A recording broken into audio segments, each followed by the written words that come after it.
দর্শক, সাম্প্রতিক সময়ে ভারত তাদের দেশে ভ্রমণের জন্য বাংলাদেশের নাগরিকদের ভিসা প্রায় দিচ্ছে না বললেই চলে। ট্যুরিস্ট ভিসা তো পুরোপুরি বন্ধ।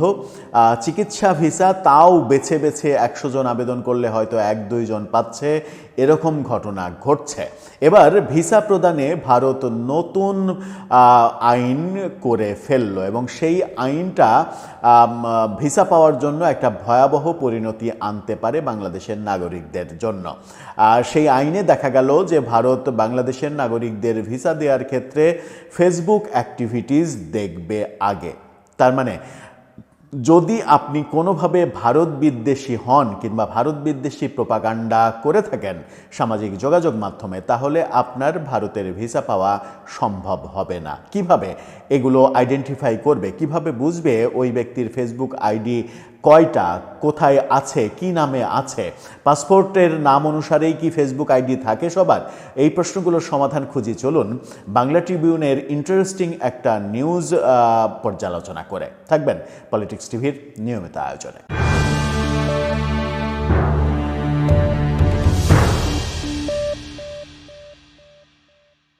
দর্শক, বলছিলাম ভারতের সঙ্গে সম্পর্ক তো আমাদের একেবারে তলানিতে পৌঁছেছে। একদিন আগে আমরা ভারতীয় হাইকমিশনের অফিস, সহকারী হাইকমিশন অফিস আক্রমণের ঘটনা ঘটিয়েছি।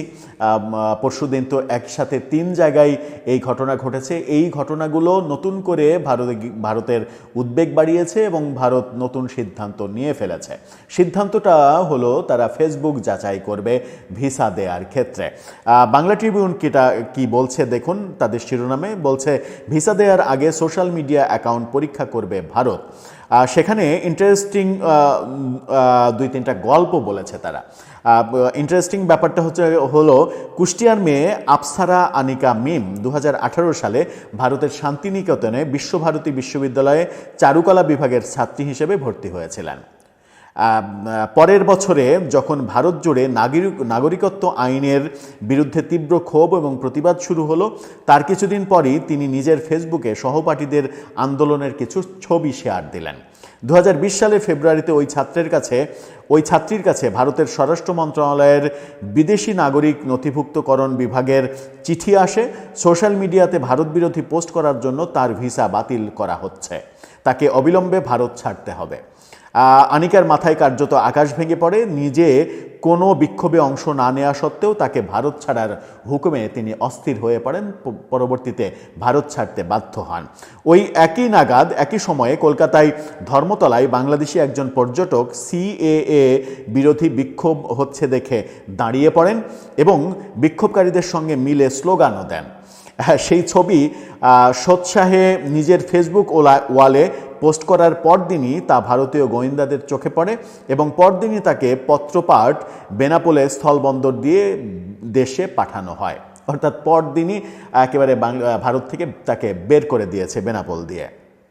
গত বছরের আগস্টে আসামের শিলচরে এনআইটিতে national institute of technology electronic এবং কমিউনিকেশনস বিভাগের 4র্থ বর্ষের বাংলাদেশি ছাত্রী মাইশা মাহাজাবিনকেও প্রায় রাতারাতি করিমগঞ্জের সুতারকান্দি সীমান্ত দিয়ে দেশে পাঠিয়ে দেয়া হয়েছে। মাইশার অপরাধ ছিল তিনি কোনো এক বন্ধুর ভারত বিরোধী পোস্টে হার্ট সাইনের ইমোজি দিয়ে সংহতি প্রকাশ করেছিলেন। মার্চে তার কোনো একটা বন্ধুর একটা পোস্ট, ভারত বিরোধী পোস্ট, তাদের ভারতীয় নাগরিক, তার পোস্টে লাভ রিয়াক্ট দিয়েছিলেন। তার তোমার পোস্টটাকে আমি খুবই ভালোবাসি, এই কারণে তাকে। আবার একই বছরের সেপ্টেম্বরে চ্যাংড়াবান্ধা সীমান্ত দিয়ে ভারতে প্রবেশ করেন বাংলাদেশি পর্যটক মোহাম্মদ আলমগীর। তার বিরুদ্ধে অভিযোগ ওঠে ভারতে ঢোকার পর থেকেই তিনি নিয়মিত ফেসবুকে ভারতের বিরুদ্ধে লেখালেখি করে চলেছেন। সেই বিষয়টিতে কেউ বা কারা ভারতের FRO এর দৃষ্টি আকর্ষণ করলে তাকে বাংলাদেশে ফেরত পাঠানো হয় চ্যাংড়াবান্ধা বন্দর দিয়ে। ওপরে উল্লেখিত ঘটনাগুলো নেহাত কয়েকটি দৃষ্টান্ত মাত্র, কিন্তু এই ধরনের বেশ কয়েকটি ঘটনার পরিপ্রেক্ষিতে ভারত সরকার এখন সিদ্ধান্ত নিয়েছে বাংলাদেশ থেকে যারা ভারতীয় ভিসার আবেদন করবেন তাদের গত কয়েক বছরের সোশ্যাল মিডিয়া পোস্ট যাচাই বাছাই করেই ভিসা দেওয়ার ব্যাপারে সিদ্ধান্ত নেওয়া হবে। ভারত সরকারের একাধিক শীর্ষস্থানীয় সূত্র বাংলা ট্রিবিউনকে এই তথ্য নিশ্চিত করেছে। তারা জানাচ্ছে আগে যেটা মাত্র কয়েকটি হাতে গোনা বিচ্ছিন্ন কেস হিসেবে করা হতো এখন থেকে সেটাই চালু হবে নিয়ম হিসেবে। অর্থাৎ আগে গোয়েন্দা তৎপরতার মাধ্যমে 2-4টা কেস এরকম তারা হ্যান্ডেলিং করতো, এখন তারা এটাকে নিয়মে পরিণত করেছে। অর্থাৎ আপনি ভিসা চাইলেই আপনার ফেসবুকে আজীবনের অ্যাক্টিভিটিস দেখা হবে। তার মানে হচ্ছে যে আপনি এই 1 বছরে কিংবা 2 বছরে ভারত বিরোধী কোনো পোস্ট দেননি, কোনো কথা বলেননি, তাতে কিছু হবে না। 5 বছর আগেও যদি আপনি ভারত বিরোধী কোনো পোস্ট দিয়ে থাকেন কিংবা এই ধরনের কোনো কর্মকাণ্ড করে থাকেন যেটা ভারতের স্বার্থ পরিপন্থী, তাহলে আপনার আর ভিসা পাওয়া হবে না।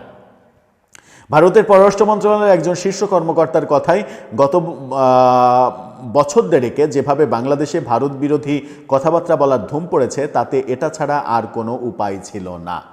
অর্থাৎ একেবারে স্পষ্ট করে তারা জানিয়ে দিয়েছে যে শেখ হাসিনা সরকার পতনের পরে গত প্রায় 1.5 বছরের মধ্যে বাংলাদেশে যে ভারত বিদ্বেষটা মাথাচাড়া দিয়েছে চরমভাবে, এই পরিপ্রেক্ষিতে ভারতের এই সিদ্ধান্ত নেয়া। তার মানে বর্তমান সরকারের আমলটাকেই তারা টার্গেট করছে। তারা বলছে, হ্যাঁ মানছি যে প্রত্যেক বিদেশি নাগরিকের বাক স্বাধীনতার অধিকার আছে, ভারতকে গালিগালাজ করারও নিশ্চয়ই অধিকার আছে, কিন্তু আমাদেরও পাল্টা এই অধিকার আছে যে কাকে ভিসা দেওয়া হবে আর কাকে ভিসা দেওয়া হবে না সেটা ঠিক করার। একেবারে স্পষ্ট বলেছেন যে তাদের যেমন বাক স্বাধীনতার অধিকার আছে, তেমনি আমাদেরও এই সিদ্ধান্ত নেওয়ার অধিকার আছে যে আমি কাকে ভিসা দেব আর কাকে দেব না, সেটা আমার ইচ্ছা। গত বছরের আগস্টে শেখ হাসিনার নাটকীয় পতনের পরে বর্তমান সময়ে যে ভারত বিদ্বেষী মনোভাব তৈরি হয়েছে এবং খুবই গত 2-3 দিনে গত সপ্তাহখানেকে ভারত বিদ্বেষী যে ল্যাঙ্গুয়েজগুলো অনেক বেশি সামনে আসছে, 7 সিস্টার ভেঙে দেওয়ার হুমকি দেওয়া হচ্ছে, ভারতীয় দূতাবাসের অভিমুখে মিছিল করা হচ্ছে, দূতাবাসে হামলা করা হচ্ছে, এরই পরিপ্রেক্ষিতে ভারত সিদ্ধান্ত নিয়েছে এটা যে ফেসবুক অ্যাক্টিভিটিস তারা ভিসা দেওয়ার ক্ষেত্রে আগে যাচাই বাছাই করবে। ব্যাপারটা কি অনেক বেশি কঠিন হয়ে গেল তাহলে ভিসা পাওয়ার ক্ষেত্রে? আমার মনে হয় যে এখন ভারতের ভিসা কাকে দেবে এরকম লোকসংখ্যা খুঁজে পাওয়াটা বাংলাদেশের খুব মুশকিল হবে। মুশকিল হয়ে যাবে এই কারণেই যে ভারত বিদ্বেষী মনোভাবটা এখন এমনভাবে চাঙ্গা হয়েছে যে অনেকে এরকমটাও মনে করেন যে ভারত বিদ্বেষী একটা পোস্ট দেওয়া সেটা একটা যুগের সঙ্গে তাল মেলানো। যুগের সঙ্গে তাল মেলাতে হলে আপনি যদি একটু আপডেটেড থাকতে চান, আপনি যদি এই জেন জির প্রজন্মের সঙ্গে নিজেকে খাপ খাওয়াতে চান, তাহলে ভারত বিদ্বেষী একটা পোস্ট দেওয়া এটা একটা মানে ট্রেন্ড ফলো করার মতো হয়ে গেছে, যে আপনি ট্রেন্ড ফলো করছেন। যদি একটা বিদ্বেষী পোস্ট না দিতে পারেন তাহলে আপনি ট্রেন্ড ফলো করতে পারলেন না, আপনি ব্যাকডেটেড হয়ে গেলেন। ব্যাপারটা অনেকটা এরকম পর্যায়ে যখন গেছে তখন ভারত এই সিদ্ধান্ত নিয়ে ফেলল। তাতে করে ক্ষতিটা কি ভারতের হচ্ছে নাকি আমাদের হচ্ছে? বিচার আমাদেরকেই করতে হবে। দর্শক, আপনার মতামত কি এ ব্যাপারে? যখন অন্তত চিকিৎসা ভিসার ওপরে আমাদের একটা বড় নির্ভরশীলতা আছে, ভারতের বিকল্প আমাদের মধ্যবিত্তদের জন্য একেবারেই নেই, তখন এটা আমার মনে হয় যে একটা শনির দশা হয়ে দাঁড়াবে। আপনার মন্তব্য জানিয়ে লিখতে পারেন আমাদের কমেন্ট বক্সে।